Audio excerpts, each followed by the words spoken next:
네, 요즘 많은 매체들이 한국 영화계에 대해 걱정스러운 목소리를 내고 있습니다. 과연 문제가 있긴 한지, 또 문제가 있다면 그것에 대안은 무엇인지 김유정 기자와 함께 정리해 보도록 하겠습니다. 김유정 기자, 예, 안녕하십니까. 자, 요즘 한국 영화에 대한 우려의 목소리가 높다고 하는데 네. 어떤 점이 그렇습니까? 그렇습니다. 저희 YTN 스타에서도 여러 차례 방송이 됐었고, 네. 뭐 일간지, 주간지, 인터넷 매체 뭐 할 것 없이 너도 나도 한국 영화계에 대해서 좀 걱정스러운 목소리를 내고 있는 것이 사실입니다. 네, 그렇군요. 뭐 쌓여있던 것이 갑자기 폭발하듯이 네. 그동안 뭐 크게 문제없이 잠잠하다가 갑자기 네. 이런 일이 일어나네요. 네, 좀 쌓여있던 것이 폭발하는 것 같은 느낌이 좀 드는데요. 네. 요즘에 한국 영화 보고 나서 또 기대했던 한국 영화 보고 나서 조금 실망스럽다고 평가하시는 분들 참 많으실 것 같아요. 관객분들이. 네. 태극기 휘날리며 또 실미도가 엄청난 관객들을 끌어모으면서 네. 관객 1000만 시대를 연 것이 작년 초입니다. 근데 올해 상반기를 볼 때 이 한국 영화 기대작들이 그 기대만큼 만족을 주지 못했던 것이 사실입니다. 네. 가장 먼저 이제 역도산이 설경구 씨 주연의 역도산이 관객 160만을 동원하는데 그쳤죠. 네. 그 관객 160만이면 그렇게 나쁜 성적이라고 예. 보기 힘들긴 하지만요. 그 제작비가 110억 원이었습니다. 네. 해외 판권을 제외하고 극장 수입만으로 따져볼 때는 그 역도산의 경우 관객 약 400만 명 정도가 들어야 손익분기점이라고 할 수 있거든요. 네. 이 역도산의 경우는 작년 하반기부터 굉장히 기대를 모았고 네. 연말에 개봉을 했죠. 네. 근데 연초까지 오면서 160만 정도의 관객만 모았는데 그쳤군요. 네, 그렇습니다. 네. 또 이제 설경구 씨라는 그 영화계 최고 이제 관객 동원력, 흥행 파워를 가진 배우가 출연했음에도 불구하고 네. 조금 흥행에 실패한 점이 안타깝고요. 또 지난 4월 1일에는 만우절 대격돌이라면서 관심을 집중시켰던 두 작품 주먹이 운다와 달콤한 인생도 네. 각각 관객 160만 명과 120만 명을 동원하는데 그쳤습니다. 네. 또 최근에 가장 많은 논란을 불러일으키고 있는 영화가 남극일기인데요. 이 역시 제작비 90억 원이 들어간 블록버스터급 영화고 또 송강호 씨와 유지태 씨가 주연이라는 점에서 관객들이 개봉 전부터 많은 기대를 했었습니다. 그렇죠. 하지만 이제 개봉 첫 주에 관객 60만을 동원을 하면서 그런 기대감을 반영을 했는데요. 네. 하지만 이 메시지가 제대로 전달이 되지 않은 것 같아요. 네. 좀 지루하고 이해도 잘 되지 않는다는 반응들도 많습니다. 네. 그래서 개봉 2주 차에는 박스오피스 4위로 많이 떨어졌죠. 예. 좀 좋은 시도였는데 좀 안타까운 생각이 듭니다. 한국 최초의 남극을 소재로 한 영화. 그래서 기대도 많이 했고 또 송강호, 유지태가 주연이라는 점이 굉장히 매력을 갖고 있는 영화였는데 그렇죠. 첫 주 지나고 바로 그 다음 주에 4위 이하로 떨어졌다는 게 좀 안타깝네요. 네, 그렇습니다. 이렇게 스타 캐스팅에 엄청난 자금이 투입된 영화들이 연이어서 계속 흥행에 실패하고 네. 또 반면에 올 상반기 흥행한 영화들을 살펴보면 마라톤, 마파도처럼 빅스타가 나오지도 않고 또 엄청난 규모의 제작비가 투입된 영화가 아닌 네. 이러한 영화들이 흥행에 성공을 했단 말이죠. 네. 그런 것이 2005년 지금까지 한국 영화의 현 주소입니다. 네. 상태가 이렇다 보니까 이거 뭔가 좀 잘못된 거 아닌가, 그렇죠. 이대로 가도 괜찮은 건가 하는 우려들이 고개를 들기 시작한 것 같습니다. 네. 자, 그렇다면 지금 가장 큰 문제점이 캐스팅 개런티, 말하자면 그렇죠. 빅스타를 출연시킬 경우에 드는 비용. 네, 그렇습니다. 그게 좀 문제가 되겠네요. 예, 네. 가장 문제가 되고 있는 부분이 바로 그 스타 캐스팅 비용 문제인데요. 네. 스타 캐스팅 비용이 너무나 높습니다. 기본적으로 영화가 최근에는 이제 투자를 받아야 제작을 할 수가 있죠. 네. 제작을 할 수가 있는데 투자자들이 스타를 내세우지 않으면 이 영화에 어떤 스타를 출연시키겠다 이렇게 결정을 내지 않으면 투자를 하기를 참 망설이고 꺼린다고 해요. 네. 그렇기 때문에 제작사들이 너도 나도 스타를 모셔오기에 바쁘고 네. 하지만 스타는 한정돼 있지 않습니까? 그렇죠. 그렇기 때문에 이 스타의 몸값이 계속해서 이렇게 올라가고 있는 현상입니다. 네. 보통 요즘에 톱스타의 경우에 보통 기본 캐스팅 비용이 5억 원이 기본이라고 합니다. 네. 거기에다가 또 이후에 흥행할 경우에 러닝 개런티라고 추가로 더 받는다고 하거든요. 예. 러닝 개런티야 뭐 어차피 흥행을 담보를 하는 거기 네. 때문에 차지하더라도 기본 개런티가 4, 5억이라는 건 정말 부담이 될 수밖에 없겠네요. 예, 그렇습니다. 네.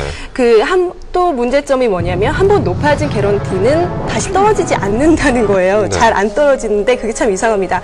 보통 이 시장 원리를 보더라도 인기가 많은 제품은 가격이 높아지고 인기가 없으면 또 가격이 떨어져야 정상인데 네. 이상하게 배우들은 한 번 개런티가 높아지면 그 출연 영화가 망했다 하더라도 잘 이렇게 개런티가 떨어지지 않아요. 네. 더군다나 스타 캐스팅 비용은 하늘을 높은 줄 모르고 치솟고 있는데 그 영화 스태프들의 열악한 생활은 예나 지금이나 별 다를 바가 없습니다. 네. 주 조감독, PD 등을 제외하고 일반 스태프들 상황을 보면요. 집에 못 들어가는 건 기본이고 온갖 잡일을 다 하면서도 한 달에 100만 원도 못 받는 스태프들이 넘쳐난다고 합니다. 네. 그거는 일전에 보도된 바에 따라서 많이들 알고 계실 텐데요. 네. 자, 이 억대 스타와 천만 관객 시대 뒷면에 이런 스태프들의 노고가 있었군요. 그렇습니다. 네. 가슴 아픈 현실이기도 한데요. 자, 그렇다면 제작사에서 이런 걸 뒷받침하거나 네. 제작의 퀄리티를 위해서라도 사실 이 스태프들의 어느 정도 업무 능력을 좀 인정을 해주고 그에 따른 보상을 해줘야 될 것 같은데 네. 그러자니 제작사도 어려움이 많다고 얘기를 네, 들었습니다. 최근에 네. 영화 제작사들도 어려움이 굉장히 많다고 합니다.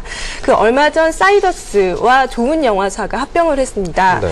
굉장히 이 두 영화사 모두 큰 영화사들이죠. 예, 큰 영화사들인데도 스타 동원력을 가진 매니지먼트사나 거대 자본을 가진 투자자들을 상대하기가 매우 어렵다고 합니다. 네. 반면에 사이더스 HQ 같은 빅스타들을 대거 확보하고 있는 매니지먼트사들은요, 이 스타 동원력이 있기 때문에, 네. 아예 영화 제작사를 만들어서 이 빅스타들이 총출동하는 영화들을 여러 편 제작하고 있습니다. 네. 그렇다면 지금 쭉 얘기를 들어보니까 우리나라의 영화가 최근 들어 스타 의존도가 점점 높아지고 있다로 네. 방향이 잡히네요. 네, 그렇게 정리될 수가 있을 것 같은데요. 그것이 이 모든 지금 말했던 문제점을 야기시킨 근본적인 문제점이라고 할 수 있을 것 같습니다. 네. 영화를 만들거나 투자하는 주체 측에서는 조금이라도 이 리스크를 줄이고 싶어 하는 게 사실이겠죠. 위험을 좀 줄여야겠죠. 예, 그렇죠. 네. 흥행이 보증되는 스타 출연 약속은 심리적인 안정감을 주기도 하고요. 네. 하지만 영화 기대치가 너무 스타로만 집중된 이런 상황이 앞서 지적했듯이 많은 문제점들을 야기시키고 있습니다. 네. 이제 스타에게 씌워진 이 거품을 좀 빼야 할 시기가 온 것 같고요. 네. 올 상반기 개봉한 많은 한국 영화들의 성적표가 이러한 이 당위성을 증명해주고 있습니다. 네. 이제는 또 기획력과 작품성도 뒷받침해줘야 되겠고요. 예. 스타가 캐스팅된 이후에 이제 투자자를 모집할 경우에 투자는 잘 되겠지만 네. 투자자들도 사실은 투자 금액이 높아져야 되는 거 아닙니까? 스타들 캐스팅한 그렇죠. 비용을 충당하기 위해서.